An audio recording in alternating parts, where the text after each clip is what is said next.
Hello and welcome back to the Deep Dive. So when you picture Italy, what comes to mind first? Is it maybe the Colosseum, that amazing food, or those, classic rolling hills? For a lot of people, it feels really familiar, almost instantly recognizable. Right. But here's the thing. Italy isn't just one single postcard view. It's this incredibly rich, vibrant mix of really diverse regions. Each one has its own unique feel. Absolutely, a real tapestry. And that's exactly what we're digging into today. We're doing a deep dive into two fascinating but, well, completely different Italian regions. First, Tuscany, the global superstar, you could say, the place that shapes so much of how we see Italy. Yeah, the icon. And then Molise, which people sometimes whisper about as Italy's last great frontier. Sounds intriguing, right? Definitely. Much less on the beaten path. So we've got Kelly's Italy research notes here, a fantastic pile of sources covering, well, pretty much everything. Culture, history, food, music, for both regions. A really rich set of notes. Yeah. Our mission is to unpack all this for you, to get a handle on what makes each place uniquely Italian, look at their individual charms, and also, maybe surprisingly, just how different they are. So get ready to go beyond the usual tourist stuff. Exactly. Let's really try and understand what makes these places tick. Okay, let's kick off with Tuscany. I mean, just saying the name. It brings up images of, like, grandeur, right? Global influence. Oh, absolutely. It's huge in the popular imagination. And it's not just beautiful. It really is the cradle of the Renaissance, famous worldwide for its landscapes. Yeah.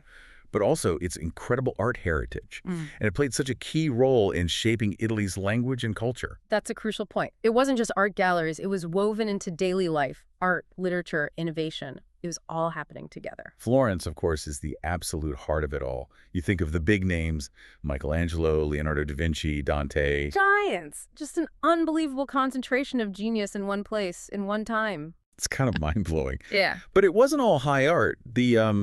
The historical farming economy was really important, too. Cereals, olives, wine, mostly run through that Mezzadria system. Real cropping. Right, the sharecropping system. That really shaped the countryside and the social structure for a long, long time. That connection between the farmer and the land, but also the landowner. It's baked into the Tuscan identity. And the traditions there are still so alive. Like the Palio in Siena. Ah, the Palio. It's not just some horse race, is it? It's this massive, historic, really dramatic event right in the main square, the Piazza del Campo. Twice a summer. And it's all about the rivalry between the city districts, the contrade. It goes back centuries. That local pride is incredibly fierce even today. It tells you a lot about Tuscan identity. Definitely. And besides the Palio, there are things happening all year. Carnivals, Easter processions, music festivals in the summer, food fairs in the autumn. Always celebrating something. Yeah. And then there's the Bravio delle Botti in Montepulciano. Have you heard of this? They roll these huge, heavy wooden barrels up the streets. Oh, wow. That sounds exhausting. Totally. But energetic, right? A really unique local thing. Okay, what about the sound of Tuscany? It's more than just, the visual beauty. There's a real musical soul there. There really is. A mix of global fame and deep local roots. You've got the huge international stars, like Andrea Bocelli.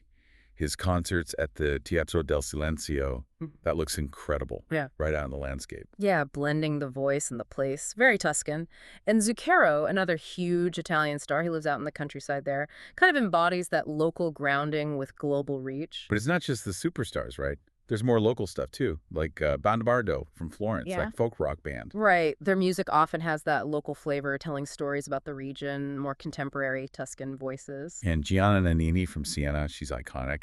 That powerful rock voice. It's like bello e impossibile. It paints a picture of a Tuscany that's traditional, but also really modern and, well, kind of fiery. A good mix. Represents the different facets of its musical identity.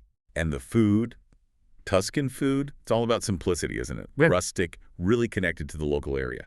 Absolutely. Celebrating what the land gives you, like that famous saltless bread. Why is it saltless again? I always forget. Historically, salt was expensive, but also it pairs perfectly with the very flavorful, often salty, cured meats and cheeses they have. So the bread is kind of a neutral base. Okay, that makes sense. Yeah. And then you've got amazing olive oil, obviously. The bistecca alla fiorentina. Oh, the steak. Unbelievable. Thick-cut canina beef, grilled perfectly. Minimal seasoning, just letting the quality speak for itself. Yeah. And that lardo di colonnata, cured pork fat aged in marble. sounds intense. It is, but incredible flavor. And for the full experience, you have places like Il Boro or Castello di Amo wineries and estates where you get amazing food and wine, but also that real Tuscan hospitality. You really soak it in. That sounds amazing. So Tuscan life, it seems so tied to the landscape, the clothes, the style. It's described as understated elegance. Yeah, think natural fabrics, earth tones, good quality leather, things that last. Inspired by both country and city life and centuries of craftsmanship. Not flashy, but classic. And the landscape itself is just iconic. Olive groves, vineyards everywhere, fields of wheat, those cypress-lined roads. Instantly recognizable. It has a sculpted, almost perfect look in places, but still deeply agricultural. A real sense of peace. And thinking about the people, those big Renaissance names, Dante, Machiavelli, Michelangelo, they're not just in history books, are they? They feel like part of the place's identity still. Totally. Woven into the fabric, but you also have modern influences fitting in, like Sting and Trudy Styler with their estate, Il Pelagio, making biodynamic wine and oil. Right, that blend of global fame and local tradition. Yeah, exactly. And location-wise, Florence is the star, obviously. The Duomo, the Uffizi, Siena's medieval charm, and the Palio, Pisa's tower, naturally. But then there's the Val d'Orcia, that classic rolling hills landscape, a UNESCO site. And places like Montalcino, famous for its Brunello wine and medieval feel. So much history everywhere. And didn't you say Tuscany's dialect, especially through Dante, basically became standard Italian? That's right. A huge linguistic legacy. So when you hear phrases like Cuore del Rinascimento, heart of the Renaissance, or Venti del Chianti, winds of Chianti, they carry real weight. Centuries of meaning packed in there. Wow. Okay. So Tuscany is, well, it's huge. It's kind of imprinted itself on the world's idea of Italy. It really has. It's like this perfected, widely admired vision.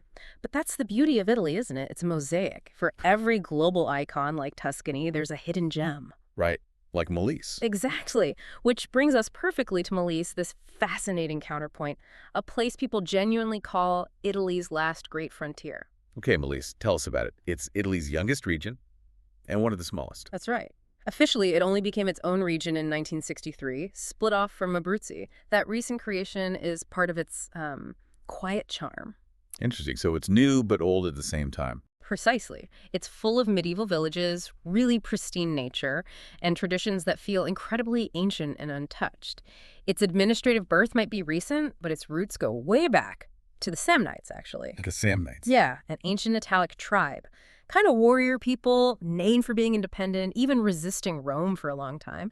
That ancient spirit is still seen as part of the region's character long before Roman dominance. So you get this mix, deep history, modern regional identity. Okay, that's a really cool combination. Yeah. And what about its traditions? You mentioned Tuscany's Palio.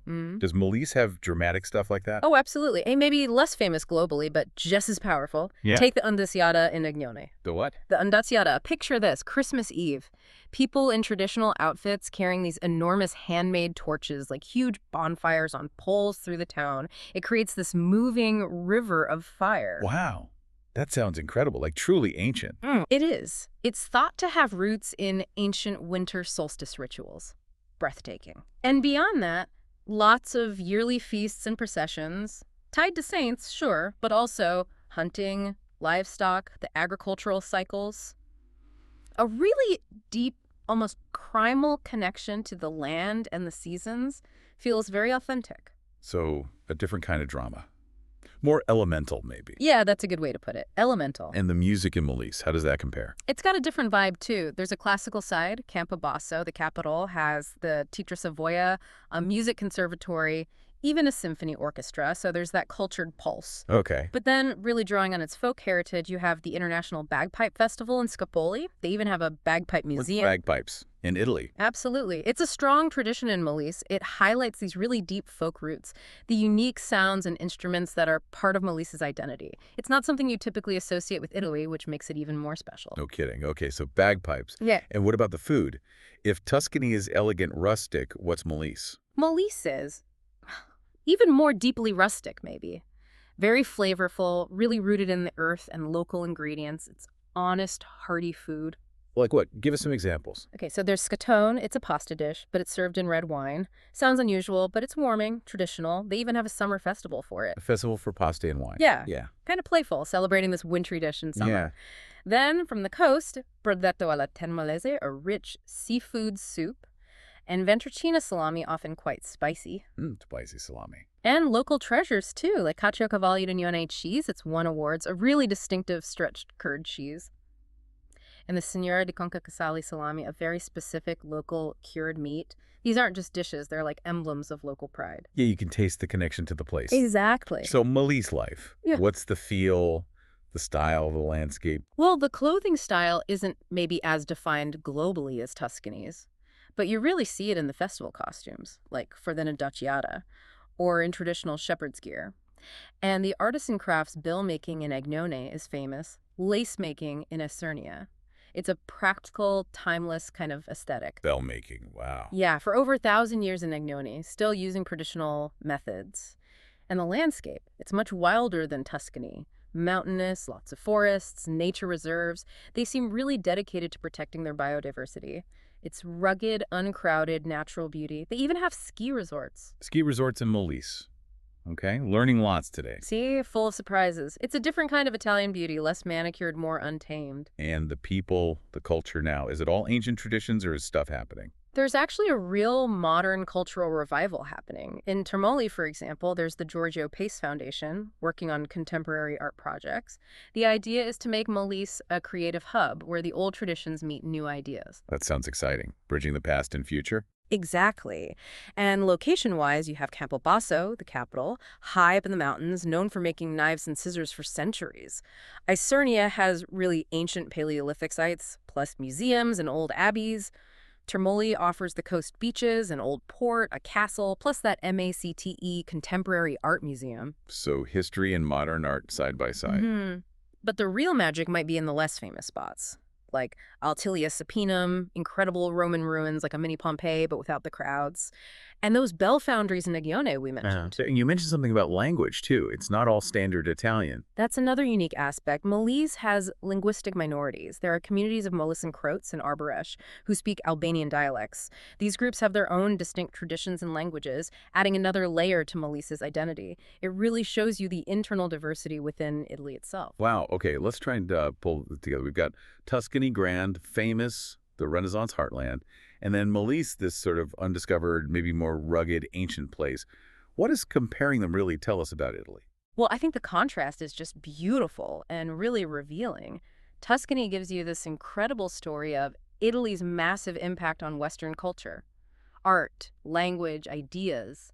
History is literally written on the landscape. It represents that polished, globally admired vision of Italy. Right, the one we think we know. Exactly. But Molise offers a peek into a different Italy. More raw, maybe, untamed, definitely deeply authentic.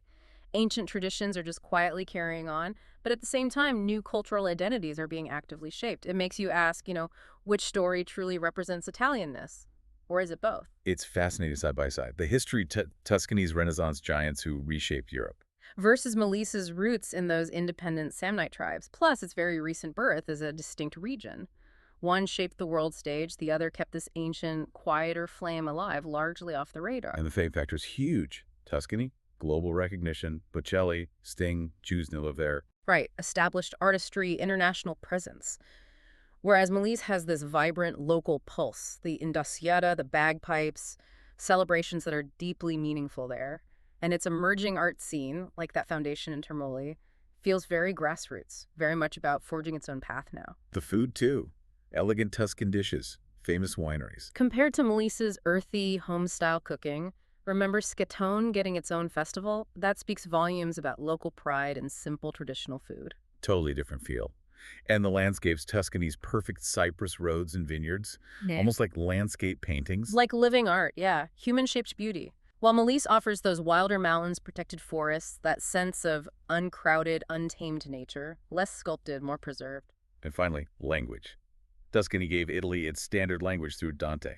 While Molise holds onto its unique linguistic minorities, the Croat and Arboresh speakers, little pockets of distinct culture right within Italy, it highlights how complex Italy's identity really is. Okay, so wrapping this deep dive up, it's clear that both Tuscany and Molise, even though they're so different, offer these incredibly rich, authentic Italian experiences. definitely. Tuscany gives you that celebrated history, the art that changed everything, that grand Italian narrative. And Melissa offers quiet strength, those deep ancient roots, and this vibrant charm that's still largely undiscovered. It reminds you there's always more beneath the surface. Hopefully, exploring these two gives you, our listener, a richer, more nuanced picture of Italy than just the famous highlights. It's really about appreciating all the different personalities that make up the country. Absolutely. So here's a thought to leave you with. After hearing about these two contrasting worlds, which Italy calls to you more? The one that shaped the world or the one that's still waiting to be fully explored? And maybe what does that preference tell you about the kinds of stories and experiences you seek out when you dive into a culture? Good question to ponder. Something to think about until our next deep dive.